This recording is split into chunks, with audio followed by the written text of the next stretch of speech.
There was a house in New Orleans they call the rising sun. No, it's just where the Super Bowl is. That's all the words I knew too. We couldn't keep going. You know that Amazing Grace to that tune's pretty cool though? Oh. Amazing Grace, how sweet the sound. Something. I just like me. Yeah, there we go. I blanked on the words to Amazing Grace too. See, I'm really good at knowing two lines to songs. Really? Yeah. Just two? Yeah, you had it. Usually, there's a lot of times I'll start singing a song at home, and then I'll just make up whatever words I want after that, and my wife will be like, "Really? Feel confident about those words?" And I'm like, "Yeah. If those aren't the words, they should be." You know what? You know after you say something with confidence, and then you're like, "Oh, is that actually right?" Oh, Nick says the audio is not coming through. Is the audio? Yeah, hang on. I'm sorry. Yes, it is in New Orleans. I think we should be better now. Nobody got to hear Daniel singing. Yeah, no, we heard Sucker. that. It was just, it's on one of the the camera microphones. Oh. There we go. We're all good. So We're all they good heard now. me singing in bad quality, which Yes. somehow made it better. Probably. Probably. I don't know. Like, I felt like you really hit the deep, soulful raspiness of that. You like, know, I feel like you got it. I was shooting for it. Yeah. But I tend to just, shoot myself in the foot half the time when I'm shooting for something. Oh. Real problems. But at least you don't shoot yourself in the leg. This is the scrimmage. Hey, Nick's here. Oh, wait. He was the one who told us that the audio was Oh, hi, Nick. Hi, Nick. Yeah. We need some more lines for R.A. Long games. Did we mention this is the scrimmage? Did we? Yeah. Well, I think you did, but then I interrupted you, and now there's a puppy running through she's a cute puppy. She is a cute puppy. Yeah. I'm Daniel Hargrove. I'm Justin Domashevitz. Trusty producer Andrew Gross is here with us as well. We got a ton of local sports to talk about. I was at two games this week. Daniel broadcasted one as well. We're going to talk a little bit about each of those. We also have Monte girls head coach Mark Mansfield joining us later to discuss their win over Hoquiam, which, if everything goes according to plan over the next couple games, should help them secure the league title, the outright league title, because I think Hoquiam has 2 league losses and Monte has none. So I were they both to Monte? Yeah. Okay. So I think if Monte wins one more, they secure the outright league title. But I could be wrong. Nick, I'm with you, man. KC makes me want to vomit too. Join me, Mahomes. though. Join me in rooting for Mahomes to have like a significant injury, though, just enough to keep him out over the game. And then imagine Carson Wentz winning the Super Bowl instead of Patrick Mahomes. Yeah. Against the And Eagles. also, since you brought up Taylor Swift, since apparently they brought Trailer Swift. I'm not sure if that was autocorrect or if just something funny there, but they brought Trailer Swift down in the field. Now imagine that she breaks a heel and also goes down with like a game-ending injury. So they can't show her on the screen every time. But you know what they would do? They would like take her down to the training room during the Super Bowl, and then we would be getting live updates in the training room on Taylor Swift's ankle. Yeah, so never mind. Don't root for that. That would actually be worse. What if she had to enter concussion protocol? Like if she drinks too much and falls over and hits her head or something? That would be, again, the media coverage of that would be so annoying. It would totally envelop the game. Like it would not be about football anymore. Exactly. It would be about Taylor Swift. What's the under-over for shots of Taylor Swift during the Super Bowl broadcast? Dude, like it's in the billion. Teens, right? It's in the teens. Dude, it's got to be. How do you bet the under on that? Whatever it is, I'm taking the over. What if it's 45.5? Over. Really? Dude, they're going to pop it up every time something happens. That'd be for like the Chiefs. 10 times a quarter. Yeah. They're just going to be in it. That seems like a lot. I wonder what it was the last time. I think it was wasn't it like 14.5 or something? That was the over-under? How many that did seems it actually high time? Even to me. I don't know. That seems high even. Of course, I haven't watched. Were they at the last Super Super Bowl? They were, right? They won the last Super Bowl. Yeah, they've won 2 in a row. Gross. Yeah. Okay. 3-peat conversations about to happen. Yeah. Times was Taylor Swift shown during the last Super Bowl? You know what? Andrew types faster than me. He should have fully brought that up. I didn't want to know. What? She was only on camera 12 times last time? Yeah, I think that's probably about normal for a game. It's a lot though. That's a lot for a Chiefs game. Yeah, exactly. Here's one thing I want to know if you guys. That'd be hilarious. They're just showing her at random. It would be like Chris Collinsworth talking at other people's games. Yeah. You know how he always talks about Mahomes, like, I don't know, freaking some other quarterback does something, and then he's just like, wow, only other person who does that is Patrick Mahomes. Yeah. But wouldn't it be great if then they also just started like at random Vikings games being like, here's Taylor Swift. We're like, where is she? Why are you showing Taylor Swift right now? Yeah. Yeah, I know. You don't like Taylor Swift either, do you? Here's one thing I'm curious if you guys have considered. We know from the Eras Tour that Taylor Swift now is openly practicing witchcraft. Yeah. Is it 100%. possible that it's not the officials that are fixing these Chiefs games? Oh, dude, that's been my theory all along. It is possible that it's actually witchcraft and Taylor Swift is somehow affecting the results of football games. She's blinded the refs. I don't blame the refs. It's one of two options. It's Taylor Swift witchcraft, or it's NFL scriptwriters. I mean, you could pitch me on either one, really, to be honest.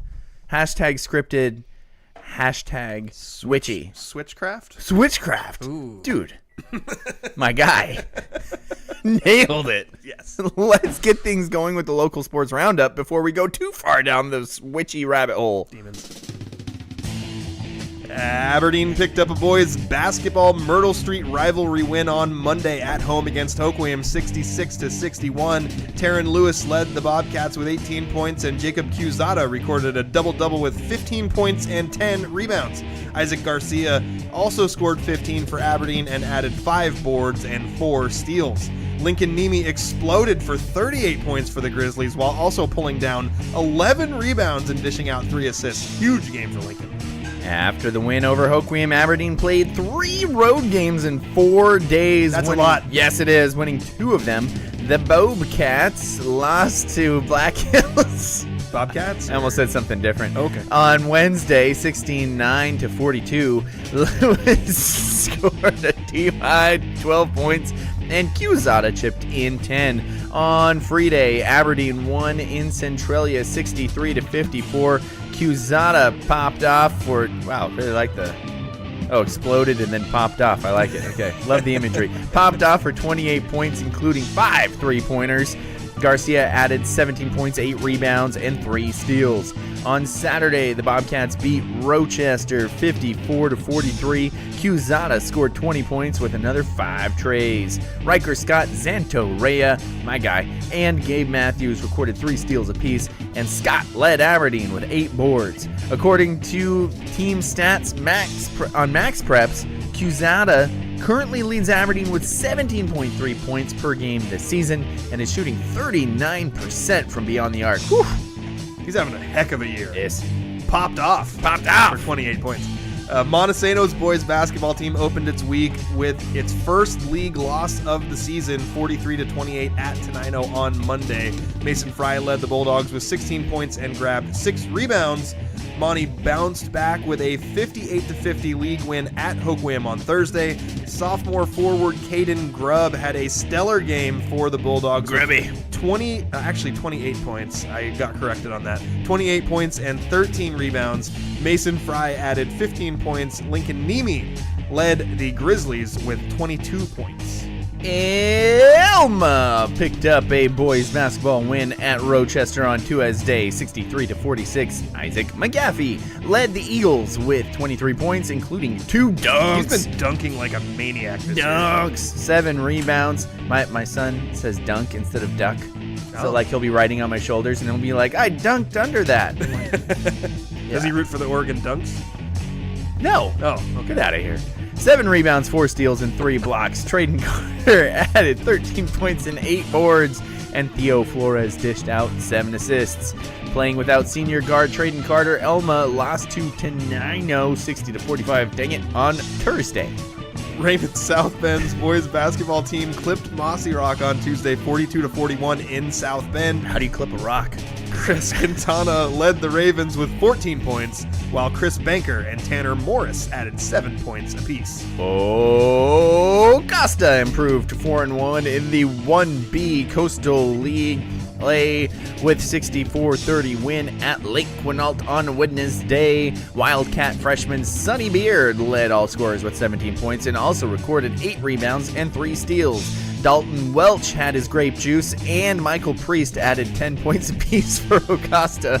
Get it? Welch's grape juice. Welch's grape juice. And I'm Mason surprised Pope you didn't say Michael Priest preached. Oh, well, my bad. Well, Michael Priest added 10 points, and then Mason Pope led the Elks with 11 points. There was a little Catholicism theme there. Yeah, exactly. A priest and a pope. I like it. And the Elka. Live from the Vatican. Willapa Valley's boys basketball team beat Morton White Pass at home on Wednesday, 68-58. Nathan Fluke led the Vikings with 16 points and 11 rebounds. Lucas Lusk chipped in 11 points, and Blaine King added 10. Sorry, I was reading comments. Montesano's girls basketball team won at Teshleimo 61-15 on Monday. Not a typo. Teander Olsen had a typical stuff the stat sheet game for the Bulldogs with 19 points, 6 assists, and 7 steals. That's a lot. Jilly Dalen added 18 points, and Hazel Jones also scored in double figures with 10. Olsen elevated her game to an even higher level on Friday, helping Monte remain undefeated in league play by beating second-place Hoquiam 68-40.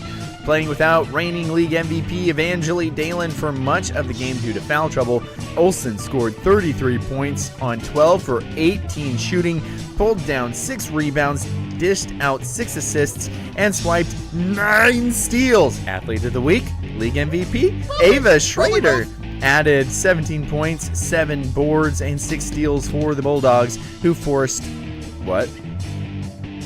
35 turnovers? Yeah. Wow. Yeah. In the game. Yeah. And turned them into 42 points. That's a lot. That's a lot. I don't know why I said it like that. Elma's girls basketball team won a home game against Class 3A Heritage on Monday, 52-49. Olivia Moore dropped 20 points for the Eagles. Kiki Bowl chipped in 12, and Michaela Roberts added 9. Elma was back in action at home on Wednesday, notching a key league win over Rochester, 44-32. Moore led the Eagles again with 15 points, and Bowl was right behind her at 14. I think the Eagles are in a good position to get that 3rd seed out of the Evergreen 1A League. Oh, Costa's girls basketball team picked up its 3rd win of the season on Wednesday, 47-35 at Lake Quinault. Peyton Morris led the Wildcats with 18 points, 4 rebounds, and 3 assists, while her teammate Eli Mirante added a double-double with 14 points and 10 boards. In club soccer news, last weekend the Grays Harbor Gulls had 3 teams in action at the Pacific Northwest Winter Showcase, a college scouting tournament. BO6 captain Jazir Arenal drew either way. Something. Drew attention from scouts and frustrated opponents with his performance, making 15-plus saves in each of his 3 matches. The GO6 team finished in 3rd place after advancing to the semifinals and falling 1 overtime PK short of a title game appearance. Scotland, what did they call her? The Architect. Yes. LeCompte had 5 goals and 2 assists, and Jalen Butterfield added 3 goals. The girls U11 team also played and was not being scouted because they're 11, but they performed very well. Should it be Jalen the Dairy Butterfield? That doesn't work quite as well. The dairy farmer. Jalen the Churner Butterfield. Hey, there you go. Churns up their opponents. Yeah. I like it. The Architect is a cool That's nickname. That's a solid and one. I think I understand it, but I would be curious to hear the origin story of it. Yes, and I would watch that She movie. designs houses. Well, probably not how. You didn't know this, but she actually she designs houses in her off time. Actually is a professional architect. Yeah, only 18, but designing houses. Really impressive girl there. Nick says R.A. Long beat Columbia River the other day, and it was a frothy game. 15-1 now for R.A. Long. You know, R.A. Long is not generally the basketball powerhouse of Longview. That's Mavis. generally Mavis. Mark Morris. Mavis Nope. in the kitchen. Mavis is in the kitchen, and you just tattled on her. She's not listening to me. Nope. Weird. Weird that she wouldn't listen. But R.A. Long has like one of those teams this year down there in Longview that real high expectations, and I'm assuming Columbia River is a big school. It's 2A. Is it just 2A? Yeah, because isn't that who Aberdeen played in their pigtail game? Oh, I think it is. Yeah.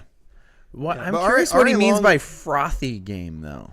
I was gonna ask, does that mean like everyone was foaming at the mouth because they were like rabid, Or like the angry? fans were all drunk.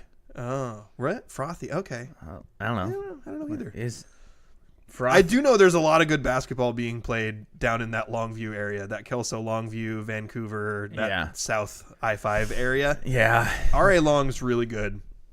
Remember when like logging was legal and like a bunch of people lived around here and we Whoa. had a bunch of big schools with lots of like athletic talent? Yeah. You That know, was it's cool. funny because you I mentioned like that that logging time. used to be legal. Yeah. But we just don't have enough trees anymore. No, like we just- got to make sure. If there's one thing we got to do is make sure that we protect the trees because we Yeah. don't have enough of them. And you know what? It also is apparently okay if like Canada and China cuts down all their trees. Sure. That's okay. Yeah. We can't cut down our trees Well- because, climate. Yeah. But Canada will take their trees. That's okay. And China, they can pollute all they want. Mm-hmm. But we can't make money here. That doesn't work. Anyway, sorry. Did I get a little too political there? No, you're fine. It just stems from recent political actions that took away more logging. Yeah. I'm not It's sure if you knew local about rel- that, it's but local it's rel- well, very you- frustrating. I think And that- you know what? It really plays because R.A. Long is the loggers. Yeah. There we go. That's the tie-in. Sorry. R.A. Long loggers. Nailed it. Boom. Lumberjacks. Lumberjacks. There you go. Yeah. Thank I was you. like, it's not loggers, but Yeah. it's something like that. Good call. What Yep, is the thank difference you. between a logger and a lumberjack? Are they the same thing? Is it just a different name for the same thing? I think they're synonyms. I think a lumberjack is a logger referred to by someone with a little bit older school vocabulary. Lumberjack sounds cooler. I'm not gonna lie. Like lumberjack sounds. I'm gonna jack that And lumber. my What? son plays for the Loggers of the University of Puget Sound. That's true. But I think that lumberjack sounds cooler. Lumberjack. But then you get the confusion because sometimes they're like, "Oh, what do we do for our girls' mascot? Should it be Lumberjill?" I think isn't that what R.A. Long is? I think so. Yeah, I think they're the Lumberjills. Yeah. And I think they should just all be the lumberjacks and just jack up them threes, man. But yeah, I almost said lumberjackers, but that would be bad. I mean, and this, remember, coming from a guy who played for the Chokers. yeah, good point. Which we would go on trips and parents of the other team would be like, Chokers, like. And I'm like, no, we're not the Latrell Sprewells. To go super old reference there. Nobody No, under the it's- age of 30 got that right. It's a logging thing. Yeah. Let's Latrell see. Sprewell is a logging thing? No, what our mascot was. Let's see. Nick says both Longview schools are combined 31-3 so far. Yeah. One of those losses is to the other school. Fans were foaming out the mouth. I was right. Foaming at the mouth and drunk. We were both right. What else do you expect in Yeah, and Longview? he corrected me as well. Lumberjacks. Yeah. I just totally said that. I Dude, have no reason to have said because that. he's down there, I bet he knows my buddy who's got his niece is now playing at Portland. Shoot, is it Portland State or Portland? Anyway, Portland is You not think a just state. all people in Longview know each other? no, because he covers basketball and she played at Kelso. Oh, okay. And so, gosh, now I'm blanking on the name. Well, that's a bad job by you. Zach. Her name is Zach? No. I'm thinking my buddy's name. And I Oh. can't remember his last name. I at don't the think moment. if you can't remember somebody's name, you can't call him your buddy. Shut up, Justin. I don't usually call him by his full Fraley, Zach Fraley. Okay. And his nephew. I'm just all screwed up. Okay, you want to move on? Probably should. I was hoping. Anyway, that his you, niece is playing college basketball. She was amazing at Kelso. He probably knows who that was. Anyway. We are hoping to have Montesano girls coach Mark Mansfield on with us sometime between 7:30 and 8, but he is coming out of a meeting, so we're not exactly sure what time that'll be. So in the meantime, Meetings. we're gonna break down. You're gonna break down the Aberdeen Hoquiam boys game for us, and then we're also gonna Am I? Yeah. Oh no. Are you not ready for that? Oh, I'm ready for it. Okay. But you might have to calm me down a bit. Okay, I'll be ready to calm you down. And You might have to be like, Daniel, no. Yeah. Well, at some point, we're also going to talk about the 2 Monte versus Hoquiam basketball games, the boys and the girls game. Yeah. Both were really interesting and had a lot of good storylines in them. But absolutely. For starters, the first thing that happened this week in our coverage was Aberdeen beating Hoquiam, which not only was the game interesting, but we also had some on-the-record comments from a coach after the game that were kind of interesting. So where do you want to start? Well, I'll just start by telling the story of the game, and with that, I'll say that I think I might have let my Grizzlies show on the broadcast a little bit. Mm-hmm. I think had the tables been turned, like if it was a few years ago and Ben DeBlanco was scoring a ton of points, and then all of a sudden the officials just decided that you could foul him as much as you want. Yeah, I think I would have gotten that upset.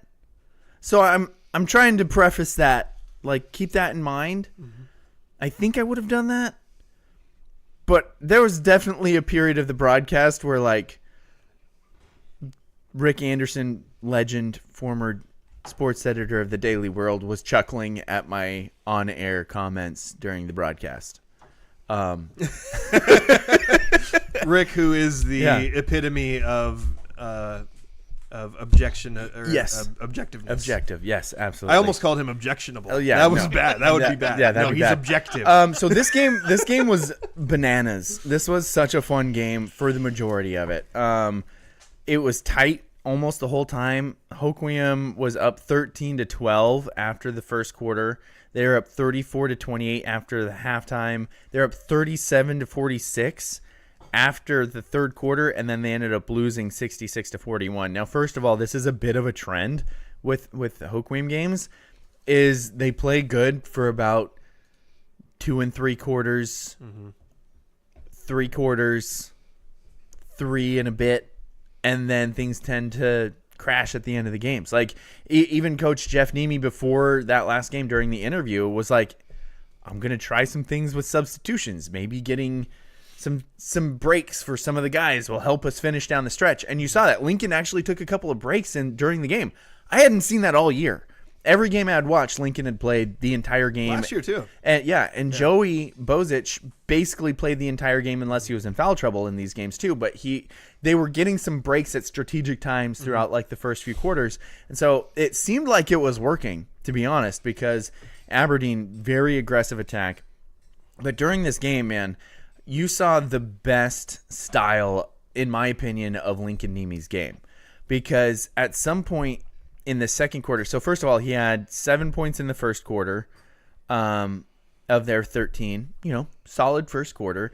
But then in the second quarter, he just went to work on getting into the lane.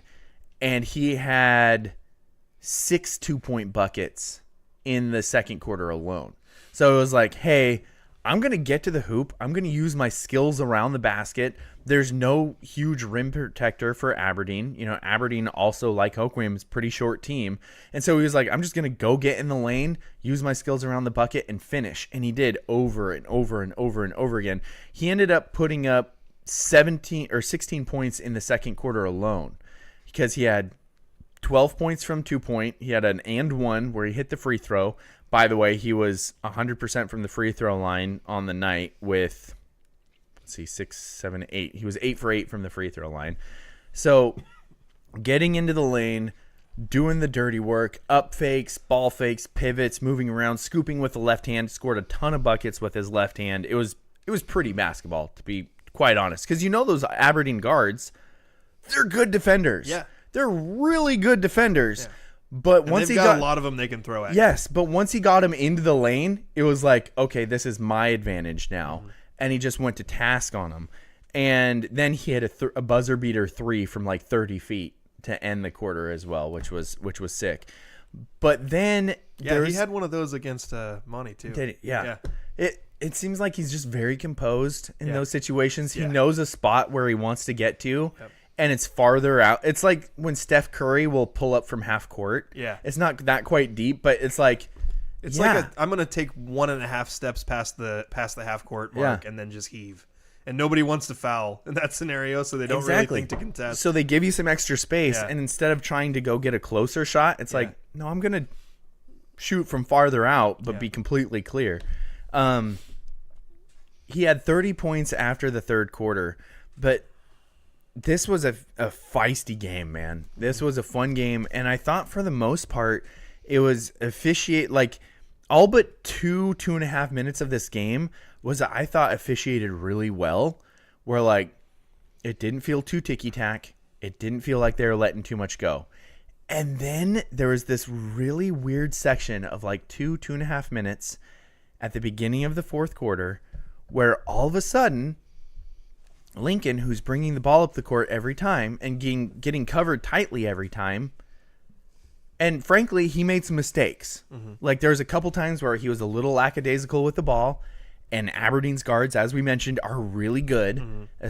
And Isaac Garcia took advantage of him a couple times. It was like, oh, you took a breath, I stole the ball, and I went for a bucket. That happened probably 3 times where it was like, hey, Lincoln just got a little lazy with the ball, and Isaac's too good for you to do that. But there was 2 minutes in that beginning of the fourth quarter where the officials just stopped calling fouls on him. Mm. There was one possession specifically that sticks out in my head where one player just kept crashing into him and banged into him like hard 4 different times on one time he's trying to bring the ball up. It was like, crash, no foul, really? And the player kind of like reset, no call, crashed into him again, no call. And Lincoln's a big kid. Yeah. So instead of a normal guard who just would have like been sent flying to the ground by this, he was like, whoa, really? No call? And then started dribbling again and then got smacked into it. It happened 4 times. Yeah. And the last time the ball just got knocked out of bounds and they didn't call a foul. They were just like out of bounds. And at that point, I think I said, apparently officials have forgotten what a foul is. And that's what Rick started laughing about. But it was bizarre. And during that 2-minute period, like everything went. It didn't matter what happened. And at that point, Aberdeen, to their credit, I always say this, if you're a player, play to the level the officials will let you play at. And Aberdeen did so, and they went on like a 12-0 run, it was a 12-2 run. Rick wrote it down for me. It was a 12-2 run, mm-hmm. and Hoquiam battled back and ended up losing by 5. And I know I'm a Grizzly, and I kind of let my Grizzly show in that moment because I was really frustrated. But it seems like because Lincoln's a bigger guard and really talented, and he's got this whole persona built up about him, that officials just kind of let it go sometimes. And I didn't bring it up, but I mentioned it to Rick at one point during a different game. I think it was the Elma game. I was like, man, it feels like Lincoln gets hammered a lot. And he was like, yeah, remember how Jordan Spradlin used to get hammered all the time? And I was like, yes, that was the absolute extreme of anything I've seen, is Jordan Spradlin would just get mugged. Like, I swear girls could have brought a knife onto the court and they would still have been like, no, play on. Probably did have one hiding in their pocket. Probably. So I want to make sure that we give the appropriate amount of coverage to this because I think this discussion's interesting. Yes. But we are ready for Coach Mansfield. Good. So I think what we'll Speaking of Jordan Spradlin, we'll bring Montesano girls basketball. Let's go. We'll bring in Coach Mansfield. I'm sending him the link right now.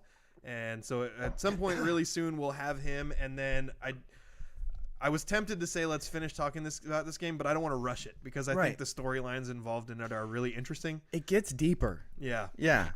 And again, I know we're transitioning. I don't want to take anything away from what Aberdeen did. Yeah. I think they played things perfect. So I think that's another part of it is I didn't want to I want to make sure that we get a chance to recognize the Aberdeen players that did it, and I don't want to pack it into too small of a thing. Exactly. Absolutely. So in a minute here, we'll have Mark Mansfield on with us, and we'll talk about. I want to talk about the team as a whole, but very specifically, I want to talk about the game on Friday. This was a huge one. Yeah. For those who didn't know, Hoquiam has been the second best team in the league pretty clearly this year. They're super young.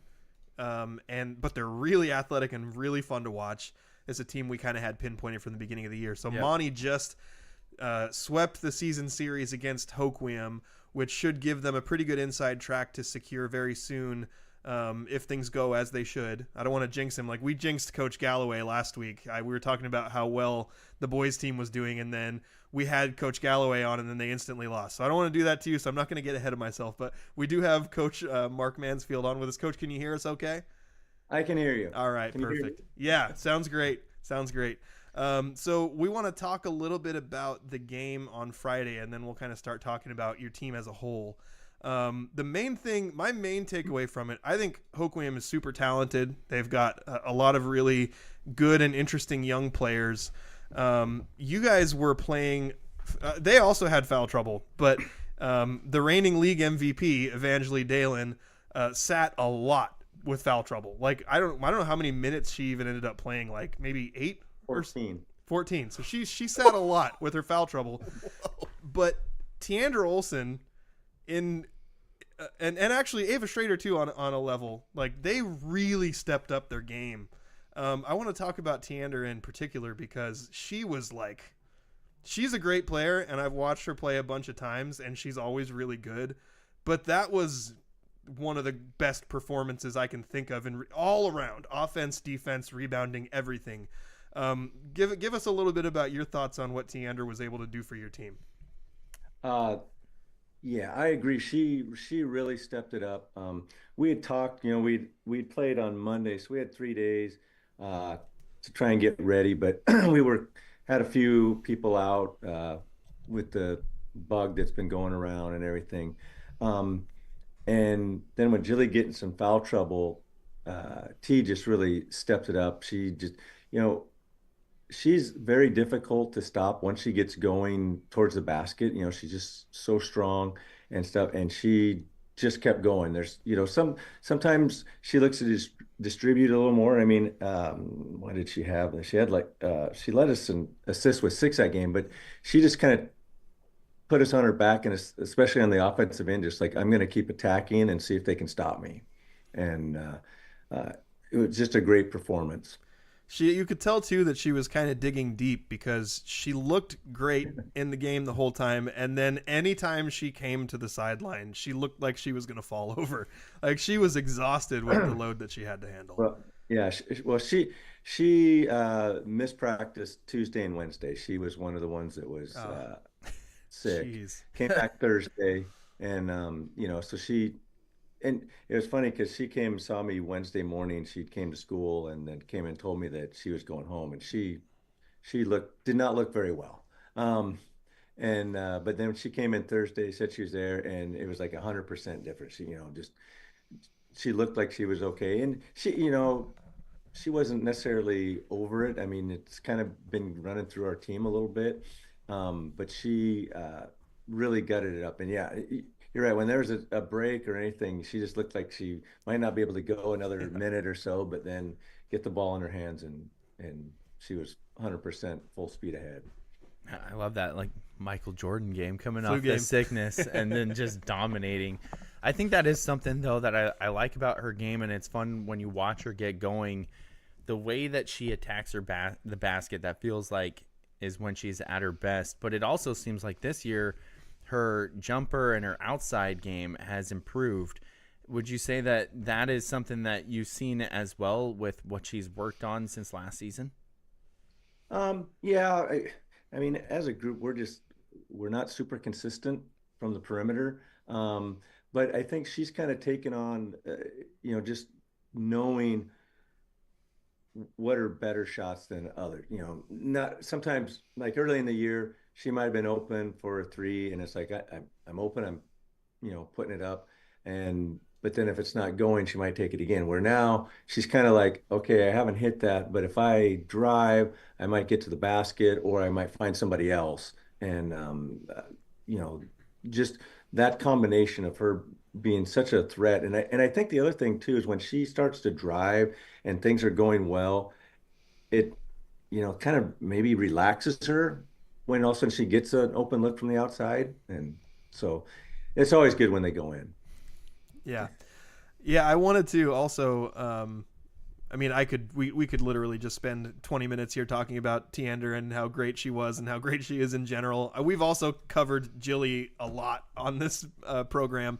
So I wanted to talk a little bit about one of your players who, I mean, I've known as a good player, but I feel like really when I've watched your team this year stepped up into a much bigger role, and that's Ava Schrader. Not only being really consistent putting the ball in the hoop around the basket, she's got a nice little midi from the baseline, and then also she's been gobbling up rebounds and steals for your team as well. So talk to us a little bit about Ava and what you've seen in her improvement. Yeah, she's playing like I really believe she's capable. She had dealt with some back issues last year, which kind of hindered her a little bit. But I think she's been healthier this year. And I think in the last 2 weeks or so, just watching her, it's not just the number of rebounds, but it's like, I'm going to go get it. Yeah. And she goes and gets it. And we've focused a lot on rebounding because we struggled a bit early in the season. And she's really picked it up. And, with the steals and stuff, we use her in a lot of different places in our defenses, but we moved her up to the front as one of our first trappers in our press, and she's long, she's got long arms, and she can anticipate stuff very well, and so it just kind of led us into, hey, let's put her up there, we'll get better traps, and so it's not only the number of steals, but her and Tiander do a great job of setting the trap, and which opens it up for other people to get steals. I know that Justin mentioned that we've definitely talked about Jilly a decent amount on our show, but I feel like her game has definitely evolved over the last few years as well. From when I saw her as a freshman playing with her sister, she was just kind of a low post presence, grabbed some boards, kind of grew into a different kind of player last year, putting a lot more of the weight on her shoulders. But this year I even saw her when Tiander had some foul trouble. She's bringing the ball up for you sometimes too. So it seems like her role is just expanded. And, watching McKinley and now watching Evangeli, I'm sure that everybody likes to draw comparisons. But how do you think that she's just kind of becoming her own best version of what she can bring to this Montesano team? Yeah, I mean, they're different, obviously different players and stuff. And I think you're right. Jilly just continues to grow each year. I would have to go back, but I think as a freshman, it was rare that she ever took anything outside of 6 feet, a shot from outside of 6 feet. And then she kind of expanded that last year a little bit. But she's put in the time and, gets in the gym and shoots.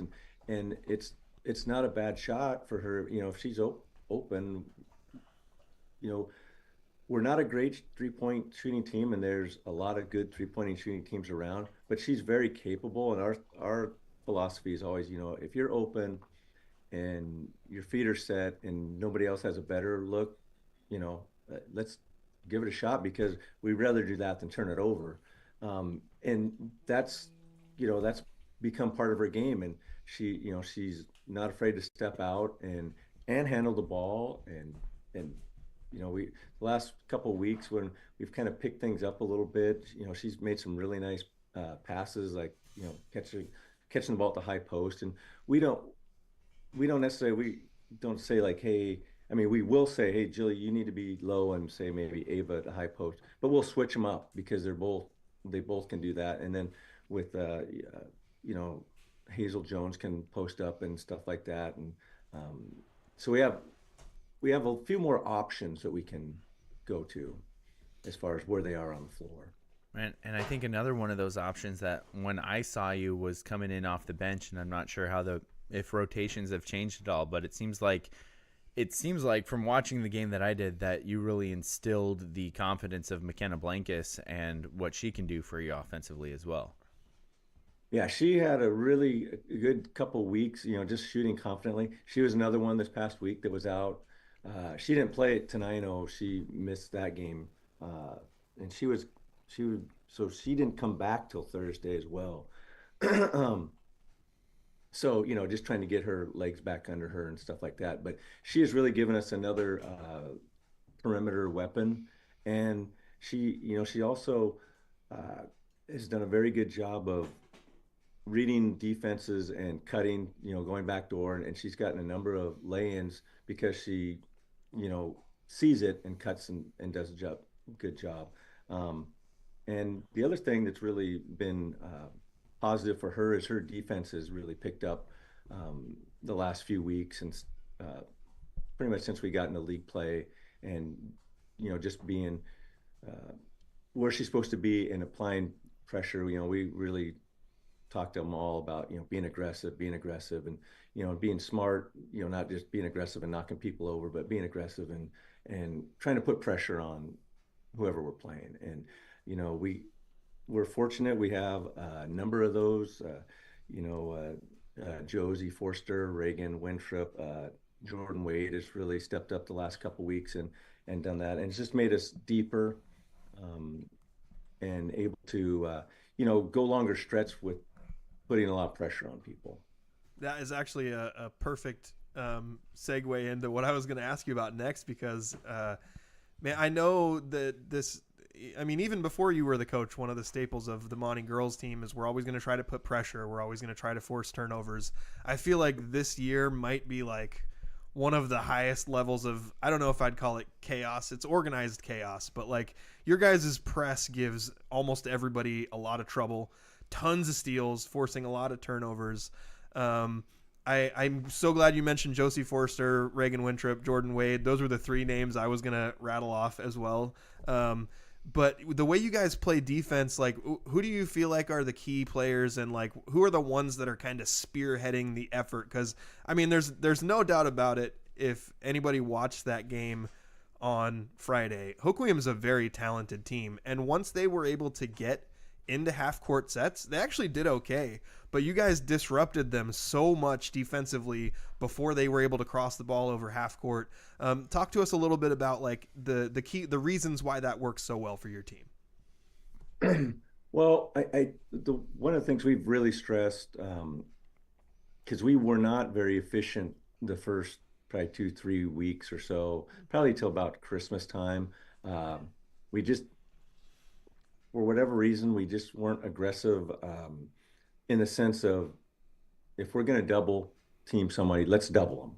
And we would kind of go, well, maybe I'll come up, and then, oh, I'm not there. And a big thing we talk about a lot is we got to have our hands up, and, we come with our hands down, people can see over. And so we've really worked on that, and it kind of started to come together last couple weeks. We'd show signs of it, but it's been more consistent the last few weeks.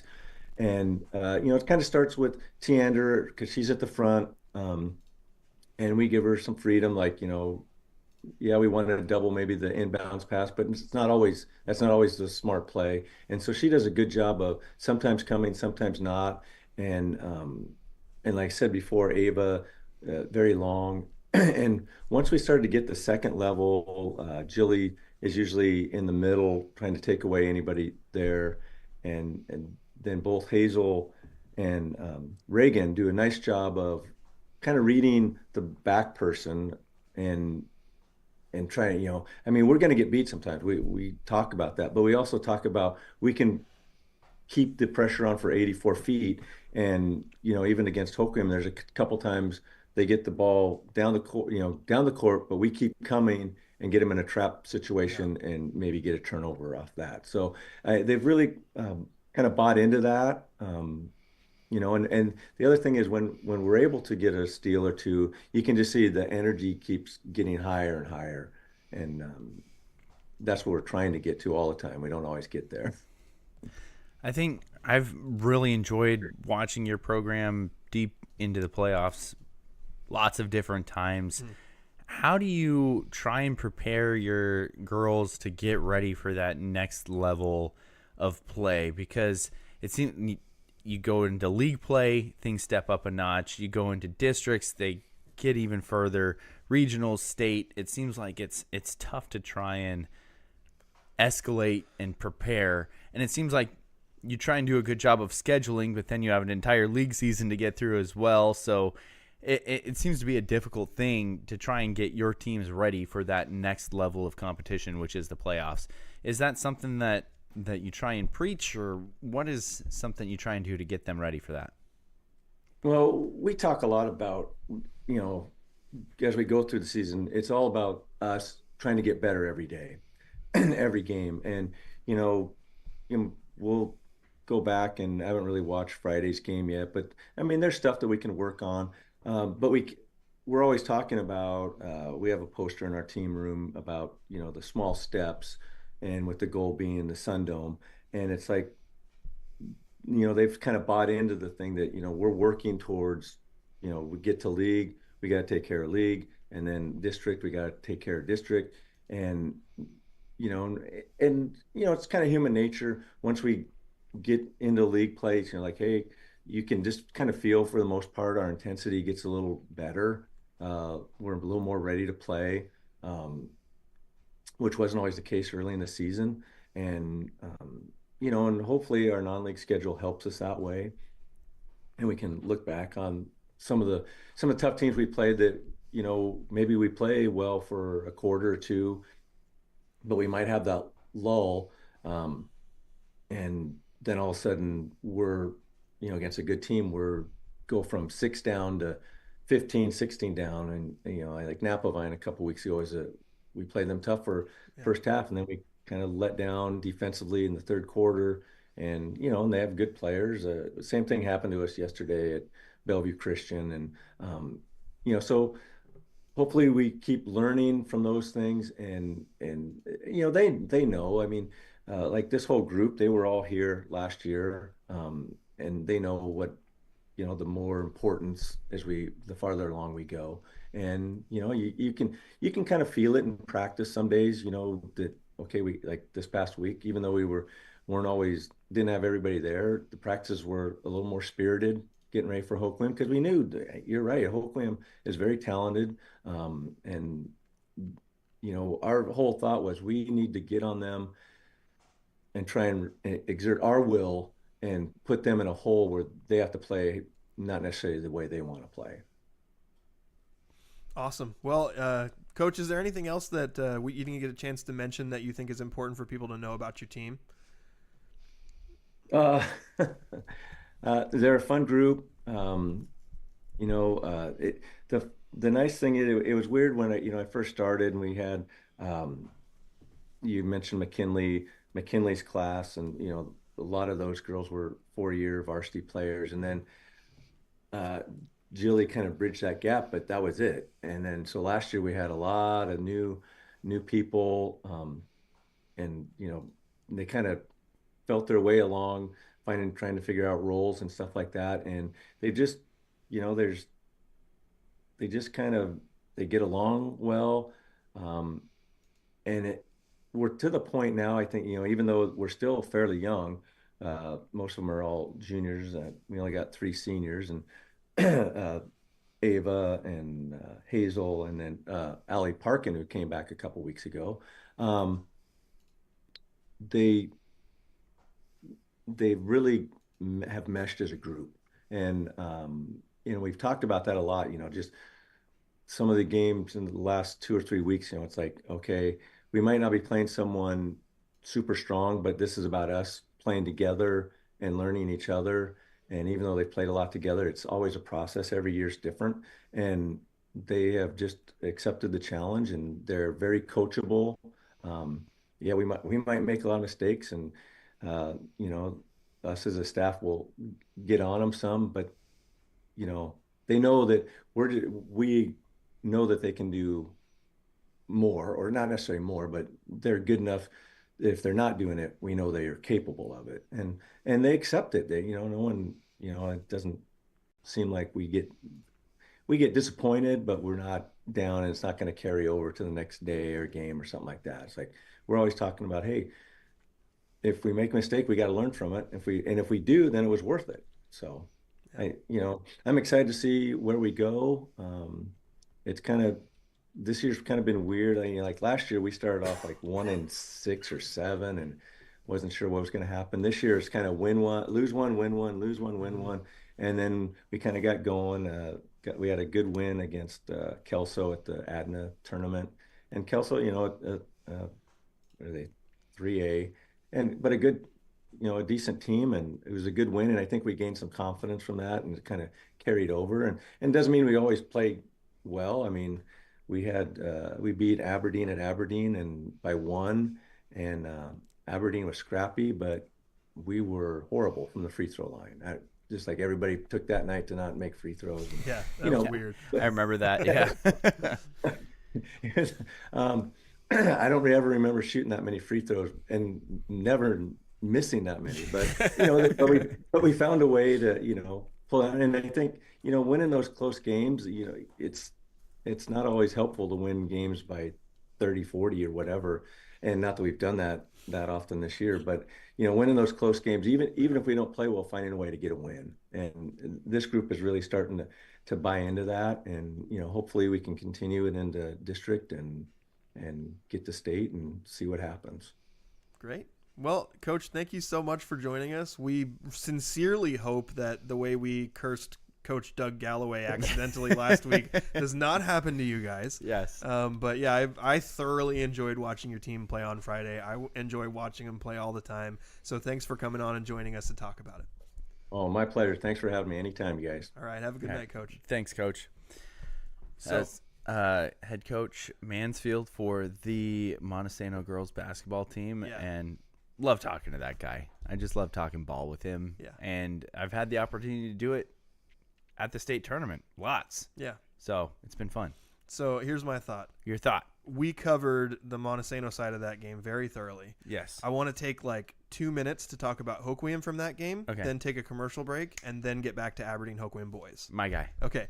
Perfect. So Hoquiam, so we just talked about how Monte is young, right? Mm-hmm. They only got 3 seniors. Yeah. Tiander, we're just talking about how amazing she is. She's a sophomore. That's crazy. Monte is a more experienced young. Yeah, because they all were on varsity last year. They had one senior who didn't play last year. Exactly. Yeah. And also, I was really glad he mentioned Allie Parker, Yeah, because she had the really bad injury in the initial Scary. Aberdeen game Yeah. this year. Was out for a while. The ovation she got from the crowd when she hit a couple free throws in Awesome. this game I loved it. Yeah. Great environment Yeah. in this Hoquiam Monte game this past week. A lot of people yelling at referees, but besides that, pretty good. But Sadly normal. on the Hoquiam side, I want to mention a couple things. Hoquiam is also young, but they're a more inexperienced young.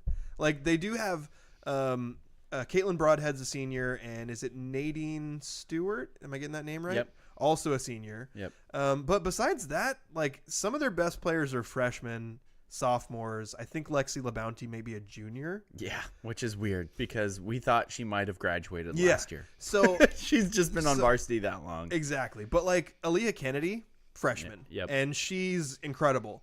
I think she got in foul trouble. She got 3 fouls almost immediately. Sat for a while, came back in this game, got another foul. Sat for a while, came back, fouled out. Early fourth quarter. But when she was in the game, Aaliyah Kennedy looked incredible. She was a huge difference maker on the inside. And as good as Monty's bigs are, we just talked about Ava Schrader and Jilly Dalen and how good they are. Aaliyah's skill and strength in the paint was very evident. She has a lot of great basketball ahead of her. Yeah.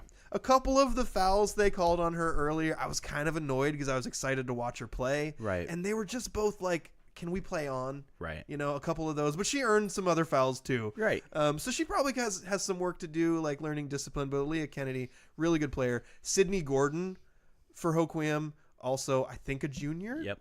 So she'll be back next year too. She's the combo of Aaliyah Kennedy and Sydney Gordon, super strong in the paint. And they play on the floor together a lot when there's not foul trouble. Sydney Gordon also fouled out late in the game.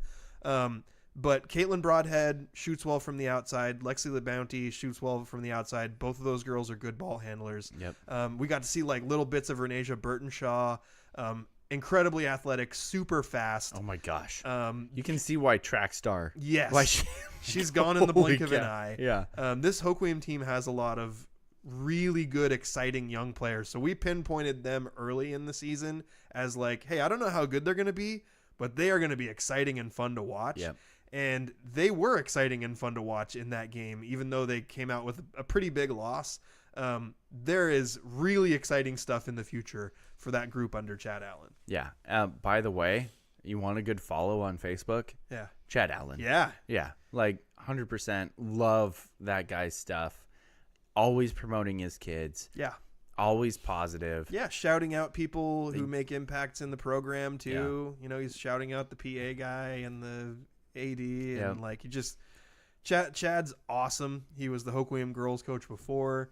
He coached at Grays Harbor College and then eventually came back to be the Hoquiam girls coach again. And we were so excited when we found out he was taking that job back over because he's an excellent coach and just a really good dude. Absolutely. Cannot echo that more. Hopefully we can have him on the show soon at some point too.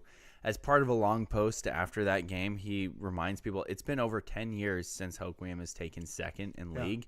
And he says that's within our grasp. Yeah. So it's very likely to happen. It's a positive thing. He says the ball doesn't lie. Tomorrow the sun will rise and nothing but opportunities to start over. Yeah. That was the end of his post after like congratulating Teander Olson and stuff like Chad's the flu game. Chad's the dude. Like I love Chad so much. And so I'm excited about the future of this Hoquiam team. As you mentioned, 2 seniors, Nadine Stewart and Caitlin Broadhead, who he's also shouting out and talking about senior night. And he's like, love, hate the feeling about this game because these are kids that he spent a lot of time with. And he's like, this is senior night. This is awesome. And it sucks. And it's, you know, starting to think about senior nights, it just gets me emotional.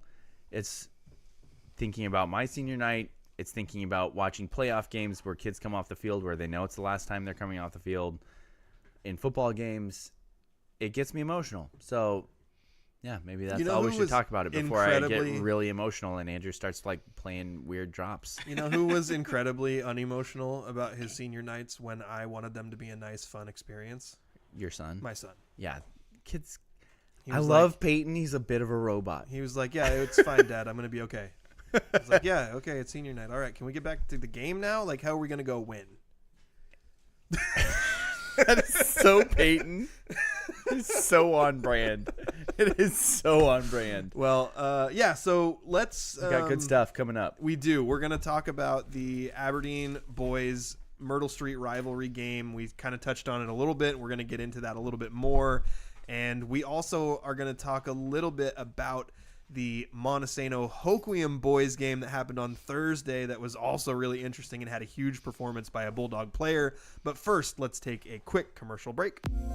Do you have a legal situation and need someone on your side? Let the law office of Jeffrey A. Damashevitz be your advocate. If you've been the victim of medical malpractice, suffered a personal injury, or need representation with real estate law, small business law, or estate planning, let Jeff Damashevitz put his 29 years of experience to work for you. Call Jeff Damashevitz today at 360-612-3991 or visit damashevitzlaw.com. That's DAMASIEWICZLAW.com. And thank you for joining us in this edition of the Scrimmage After Dark. I'm Justin Damashevitz, Daniel Hargrove, my co-host here with me, as well as our trusty producer, Andrew Gross. Our show is brought to you by Spivey Realty Group and the law office of Jeffrey A. Damashevitz, no relation. And we are going to, in a moment here, talk about the Aberdeen-Hoquiam Myrtle Street Rivalry game. But while we're waiting for that, I was curious, Andrew. I haven't got an Evergreen basketball update. Has there been any more games recently? In case anyone's wondering, we're following Evergreen College basketball because Elma alumnus Jalen Sackrider is just dominating for the Gooey Ducks. And I was just curious. We talked about it a few times. I didn't know if there was any more updates on what happened. They played 2 games this weekend and lost both of them. I think they were playing in Yakima. Okay. They lost to Walla Walla, actually, I think. Was it Walla Walla? Walla Walla's and then not a Lewis real and place. Clark State or something like that. So it was a rough weekend. Well, call me when they win. You know? Am I right? Come on, Jalen. Step it up a little bit. You're going to have to get 40 points and 12 blocks. That seems high. In order for your team to And like pull 20 off. rebounds. Yeah, well, that just goes without saying. The 12 blocks and 20 rebounds, I think she does on the regular. That's That a checks lot. out. Yeah. That's a lot. Is she getting the block and then rebounding the block? Probably, yeah. You get a rebound. I'm always it. curious about that. It's a shot attempt, so I feel like if someone blocks a shot and you get it, it's a shot attempt. It should count. What as if a you get a just rebound grab if it out of the air? Can it be a rebound if it doesn't hit the hoop or backboard? Yeah, if you Yeah. get an air ball. Like Yeah. an air ball catch is Yeah. a rebound? Yep. Yeah. I feel I mean, like that's I always- a stolen pass. I always joke that it's an assist when somebody catches one of my shots and puts it in when it's an air ball, but I take it. The PA announcer at the Monte boys game on Thursday, I think, actually did that. Like there was that what it was? Did he go 2-point basket assist? Assist by I think it was Lincoln. I think Lincoln Nemi shot an air ball. Oh, dude. And then That's a great someone backwards caught compliment. it underneath, and they called it an assist on the. That's I don't know if they brilliant. scored it as an assist in the book, but the PA announcer said That is a brilliant opposing PA announcer thing to do, by the way. Agreed. No, that was in Hoquiam. Oh, that was in Hoquiam? Yeah, I could be remembering that wrong, but that's Dude, the way in my head, McMillan that's is the way it's solid, by the way. Like, Mr. McMillan, who I still know him as Mr. McMillan because I've known him since I was a 7th grader and he was coaching me in basketball. He is a great PA announcer, by the way. He's got this like low booming voice, but he's just very basic. Just steal and basket Joey Wayman. And it's Hasn't said that in a while. No, he hasn't. And my favorite time is when he went steal and basket. Oops. Because Joey missed. It was good. Oh man, gotta use the backboard, Joey. Gotta use that backboard, Joey. All right, let's get back into the Aberdeen Hoquiam game. So you were describing how there was a patch of game that it was weird. The officiating got weird. Yeah. But I think you got through that part of it. Yeah. And you know, it's weird. Some of the weirdest officiating we've seen, you know, and these are roughly the same officials until we go to Elma, and then it's like a different officiating group. Yeah. But pretty much the same officiating that we see year after year after year. Yeah. Remember that game where we watched Austin Flock like get elbowed in the head, Yes. and he was like bleeding from the head Yeah. for like 3 possessions and nothing happened? Yes. That was also at Aberdeen. While people were yelling, "Hey, he's bleeding! Hey, he's bleeding!" Yeah. And they just never stopped the game. Nobody cared. Yeah, especially like really didn't care about the initial play that caused the bleeding. Yeah. No foul there. Yeah. Weird stuff happens at Aberdeen. I've seen weird stuff happen everywhere, but that was one of the should be weirdest. Aberdeen's new slogan. What? What is the proper way for them to deal with a bleeding player? Stop the game immediately. Okay, so the game should Yeah. be stopped. Yeah. Is the player pulled, or do they have a chance to clean up? No, they have to come out. They have to come out and for at least a possession to get like cleaned up and make sure that everything's good. Because you can't be actively bleeding, so you have to get it covered. I up think and if you stuff. called a timeout and you could get it stopped during the timeout, then you'd be good to come back in. But you have to come out of the game. I think Aberdeen and he was should- just bleeding up and down the court, and we're like, this is a head wound. He's literally like gushing blood everywhere. The city of Aberdeen should ditch "Come as You Are" and just switch it to "Weird Stuff Happens in Aberdeen." Yes, 100%. I'm in. It's interesting. So in this game, apparently the official stats had Lincoln for 11 rebounds. So we had him for 9, but you know, rebounds are hard to track, so I'm fine with it, you know, seceding that. But Joey Bozic had 14. Outside of that, Hoquiam scored 7 points. Yeah. And I think therein lies the problem, right? Like outside, and this is what they've been searching for all year. And Jeff said it before the game. Coach Jeff Nemi said it before the game. It's been a long time since they've had 3 players in double figures. And they had Lincoln with 38, Joey with 14, and then Riker Maxfield had a 2-pointer and a free throw. Victor Acevedo had a 2-pointer, and Tage Dayton had a 2-pointer. That generally doesn't spell winning basketball for you. Meanwhile, you got Aberdeen, pretty balanced. I mean, not balanced with a ton of guys in this one, but 18 from Taryn, 15 from Jacob, 15 from Isaac, and then Xanto with 7, Riker with 5, Floyd with 4, and then my favorite one, first bucket of the game, which took a while to happen for both teams, Ben Birch. Oh. A freshman. Yeah, I know Ben. Do you really? Well, I know Ben's mom. I mean, I'm familiar with Ben. That sounded weird. That didn't. Wow, It didn't come off right. No. Ben is a freshman. You made it weird. He plays on the freshman team. Yeah. This is awesome, by the way.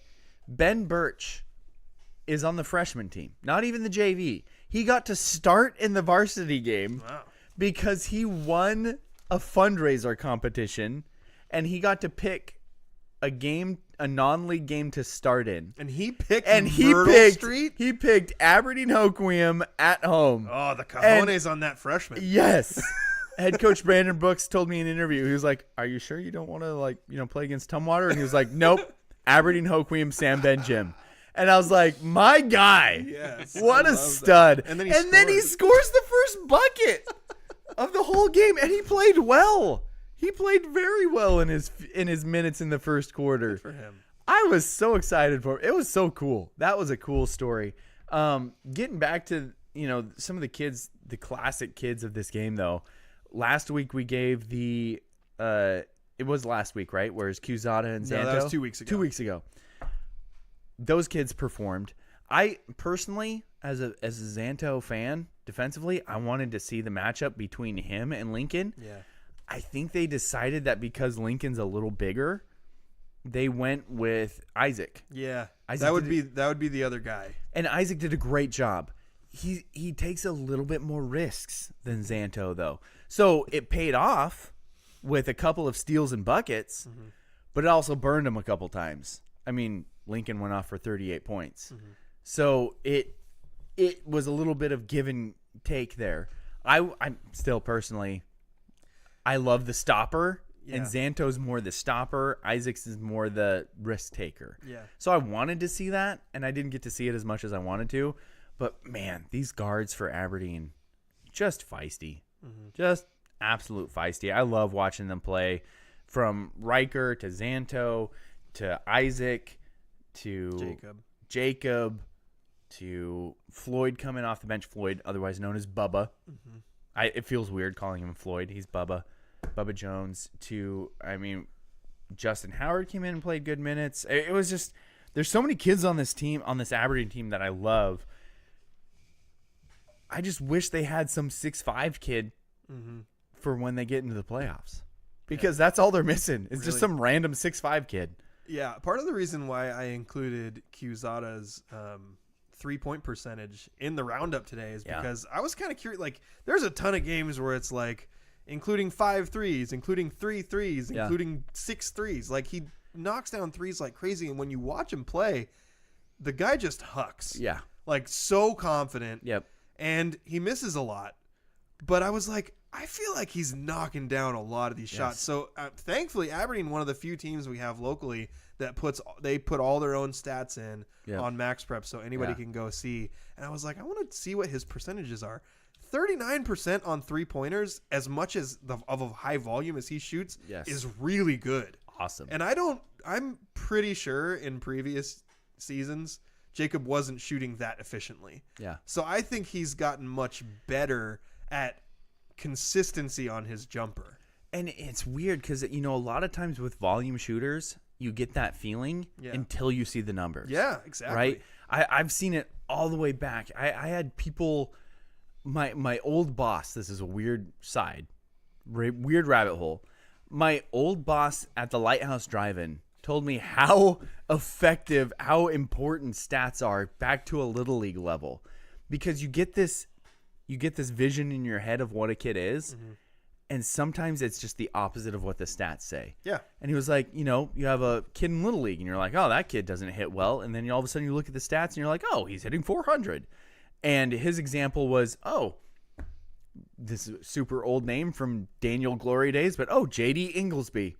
He shoots too much. Old man Inglesby's kid. Oh, he's hitting 50% of his shots. I guess he's not shooting too much, know? And that's with Qzada is, I talked to Brandon Brooks before the game, and he's like, yeah, Jacob felt really slighted that he didn't even get an honorable mention last year for all league when ridiculous. When he led the league in 3-pointers and 3-point percentage. And I was like, huh. And so when I watch him play, I'm like, yeah, does he take a bad shot every now and then? Sure. Yes, sometimes he makes bad shots, though. And sometimes he drills them. And sometimes those bad shots are freaking daggers. Yeah. And the kid loves the moment. That's, by the way, Jacob Quezada down the stretch, 3 for 4 from the free throw line when they needed it, and he iced the game, and he steps up to the free throw line like, game over. Yeah. How many times have we seen high school kids in big-time moments get shaky? Yeah. Not that kid. Yeah. That kid is built for the moment. He's built for the emotion. He's built for the adrenaline of big games. I love watching that kid compete on offense. He takes risks on defense like he takes risks on offense. And, sometimes you're like, not a great choice there, Jacob. And other times you're like, whoa, that's some basketball instincts right there. It's got a bit of a DeLon Chan vibe to him. A bit of a, I love it. I love that you brought DeLon Chan into that. And the other name that I was thinking of when I was thinking of like big time free throws and kind of the same type, Jared Steen. Yeah. Like, oh yeah, one of the first games I covered in the playoff, not one of the first games, but we covered, I think you were with me, I'm not positive, a double or triple overtime game in the district tournament where freshman Jared Steen hit 3 free throws to send a game to overtime. Quezada, same type of clutch vibe. Yeah. Like, I want to see him in big games. I want to see this Aberdeen team in big games. And it just, I wish they were a 1A team because their size disadvantage wouldn't hurt them as much in 1A as it's going to in 2A. Yeah. They just need a random 6'5" dude. And they would fit really nice in that 1A Evergreen. Yes. They really would. 100%. Anyway, there's so much about this Aberdeen team that I love. And yeah, I'm excited, and I hope I get to cover them in a playoff game. And they had a great week overall. Yeah. Playing 4 games across 6 days, and 3 of them were road games, and they won 3 of the 4 games. Yep. So, and the only one they lost was to Black Hills, and that's a really good Black Hills team. Yep. So, really solid week for the Bobcats, and for Jacob, who popped off for 28 points in one of those games. Exactly. And all that also said, Lincoln scored 38 points in this game. Yeah. He scored 38 points. And again, a lot of people will be like, oh, he just shoots all the time. He was 13 for 23 from the field. Just for a little bit of perspective. 13 for 23. That's over 50%. Yeah. And he was 8 for 8 from the free throw line. So also extremely efficient. Yeah. Just for a little bit of perspective. Monte against Tenino scored 28 points in a game as a team. Elma against Monte scored 33 points in a game as a team. Yeah. Lincoln outscored both of those entire teams over the course of a game. And playing against Aberdeen, where what's the one thing that we say about Aberdeen? Oh, they got like 5 guards they can throw at you that are all really quick and good. Yeah. And he went out there and had a great game. So good for him. I was shocked. Yeah. I thought if there was a team built to shut down Lincoln Nemi, it was Aberdeen. Yeah. And he completely blew that away. Well, let's transition into what I think is going to be a much shorter. Oh, actually, yeah. Okay. So let's use this as the transition to shift into another game, which is, you talked about the foul, the weird little stretch of the game where the fouls seemed to not be being called when Lincoln was handling the ball. Hoquiam's coach, Jeff Nemi, on the record made some comments that I'm not saying there's anything wrong with this at all, but it's surprising. You don't usually see a coach on the record say what he said here. Right. And basically, I'll read part of the quote, but basically he was saying, like, they took the ball from us a bunch of times in that stretch. Some of them were clean.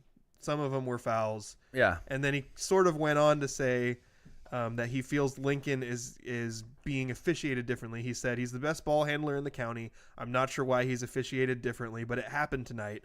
100%. He was officiated differently than everybody else tonight, and I don't have an answer for why. Do you want to throw anything in on that? Because I have some thoughts about it from the Monte game too when they played Hoquiam. I covered 2 games pretty close, and I felt the same way. I mentioned this before our interview with Coach Mansfield, and after the Elma game, I brought it up, and like I said, it wasn't just Homer Daniel. I brought it up, and the first name that Rick Anderson thought of was Jordan Spradlin. And I think both you and I would say we've never seen anything like how Jordan Spradlin was officiated. No. Ever. No. Right? Like, that was insane. Yeah. She was freaking mugged constantly. But when you see Lincoln play against other guards, he's bigger than them. Mm-hmm. And he just gets beaten up constantly. And Rick was the one who thought of, oh, yeah, I remember when Jordan Spradlin played, it was the same way. And I was like, okay, it wasn't the same way. Jordan was, like, crushed. But, you know, that's where his mind went to. And that's how it felt. Like, the rest of these games were officiated correctly in our minds, except for what happened against Lincoln. So I get it. And I feel like when you mentioned it something when we were texting about this, mm-hmm. how it looked in black and white, mm-hmm. didn't look great especially because it's, you know, his kid. Mm-hmm. And so you initially just go daddy ball, right? But that was how I felt during the game. I didn't think that. But I could see why the public opinion would be that. And so when you sent me that quote, I said, my response was, I'd say, because he said also in that quote, there were 6 times mm-hmm. where he got picked in the backcourt. And I said 3 of them were clean, 1 was questionable, 1 foul, 1 broad daylight mugging, and another one, which I already recounted the story of, which was it resulted in the ball going out of bounds. So there wasn't a foul called and there wasn't mm-hmm. a turnover, but he was just blasted. Like 3-4 times on one attempt trying to bring the ball up the court and no call. And it was bizarre. It just felt weird. So that's my thought on it. I hope it doesn't happen more, but there's a weird aura, storyline, general public feeling going on around Lincoln as a player. And it reminds me a bit of the weird feeling that happened around Joel DeBlanco when he was a high school football player for Aberdeen, where he was amazing and yet everybody loved to criticize him. And I was like, why? What's going on? What are we doing here? And the situation is different and there's different things, but it feels weird and I don't know why. Yeah. I mean, I guess there are reasons why. His dad's the coach and he's been a celebrity since he was winning shooting competitions, I guess. Yeah, I mean, people have known who he is since he was in grade school because he was off winning shooting competitions, and also like through junior high, he was awesome, man. Like everybody who paid attention to local basketball knew who this guy was and that he was coming. Right. And yeah, the fact that his dad is the coach definitely magnifies that a little bit, but like, there's also parts of his game that I think people will choose to pick apart because sometimes he tries to do a little bit too much. But absolutely, I caught myself, and I told you this too. Like when I'm watching Lincoln and the Grizzlies play. See, I just did it. I'm watching Lincoln play against Montesano. I'm watching the Grizzlies play against Monte. Yep. And I realize I watch him and their team differently than I watch anybody else. Right. Because he is what makes that team go. Yep. And yes, sometimes he pushes too hard and sometimes he makes big mistakes, but he also single-handedly often is the reason that they're in games. I love that. You texted me at one point, you're like, Lincoln kind of went hero ball at the end, yeah. And it single-handedly hurt them and kept them in the game. Yeah. I was like, that's exactly how I felt watching it happen. And I was hoping that I would get like some opportunity to see the officiating the way that it had been described, but I don't think the way that Monte guarded Lincoln made it possible for it to be that way. They didn't attack him aggressively. Mostly it was Tarek Gunter that was guarding him, and he was more content to be like, I'm going to do everything I can to keep you in front of me, and if you get a shot off, you're going to shoot over me. Right. And, you know, Lincoln got his, and he made some great plays, but Tarek also did a really nice job in a lot of situations. Probably how I'd advise people to cover him. Yeah, there wasn't like a lot of like, nobody was going and slapping at his arms when he's just trying to handle the ball for the most part. Right. So I didn't really get to like test that. Yeah. Like I know that when they play Aberdeen, those guys are going after him just because that's the style those guards play. They're Right. going to try to take the ball away from you.